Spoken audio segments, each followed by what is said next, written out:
ലാവി എന്ന് പറയുന്ന ഒരു ഡോഗ് ഈ ഒരു ചാനൽ വഴി ഭയങ്കര ഫേമസ് ആണ്. ശരിക്കും ഒരു സെലിബ്രിറ്റി ഡോഗാണ്.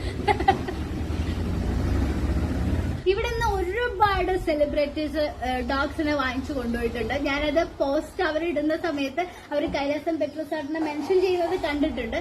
ആരൊക്കെയാണ് വാങ്ങിച്ചിട്ടുള്ളത്? നമ്മള് ഇവിടുന്ന് സിദ്ദിഖേട്ടന് കൊടുത്തിട്ടുണ്ട്. അമേരിക്കൻ അക്കിത്ത എന്ന് പറയുന്ന ഒരു ഗൺ ഡോഗ് എന്ന് വിശേഷിപ്പിക്കാവുന്ന ഒരു റെയർ ബ്രീഡ് കൊടുത്തിട്ടുണ്ട്. പിന്നെ ഉണ്ണിമൂന്നൻ ചേട്ടന് ഹസ്കി കൊടുത്തിട്ടുണ്ട്. ജയസൂര്യേട്ടന് ലാബ് കൊടുത്തിട്ടുണ്ട്. പിന്നെ നമ്മള് സെലിബ്രിറ്റി ആയ ധോണി സാറിന് ശങ്കർ സാർ വഴി ഒരു വെയ്മറാനർ എന്ന് പറയുന്ന ഒരു റയർ ബ്രീഡ് കൊടുത്തിട്ടുണ്ട്. പിന്നെ ടോയ് പൂഡിൽസ് ഇപ്പൊ ഇവിടെ കോമൺ അല്ലാത്ത ചെറിയ ബ്രീഡ്സ് ഉണ്ടല്ലോ, മാറ്റിപ്പൂ, അതേപോലെ ടോയ് പൂഡില്, അങ്ങനത്തെ ഒരുപാട് ഇമ്പോർട്ടഡ് ആയിട്ടുള്ള ഇല്ലെങ്കിൽ സെലിബ്രിറ്റി റേഞ്ചിൽ കൊടുക്കുന്ന ഒരുപാട് ഡോഗ്സിനെ നമ്മള് സെലിബ്രിറ്റീസിന് കൊടുത്തിട്ടുണ്ട്. പിന്നെ ഒരു വലിയൊരു സെലിബ്രിറ്റി ഡോഗ് എന്ന് പറയുന്നത് ലാവിയാണ്. ലാവിനെയും നമുക്ക് തന്നിട്ടുള്ളത് പെരുമാൾ സാർ. തീർച്ചയായിട്ടും ആ പറഞ്ഞതുപോലെ ലാവി എന്ന് പറയുന്ന ഒരു ഡോഗ് ഈ ഒരു ചാനൽ വഴി ഭയങ്കര ഫേമസ് ആണ്. ശരിക്കും ഒരു സെലിബ്രിറ്റി ഡോഗാണ്.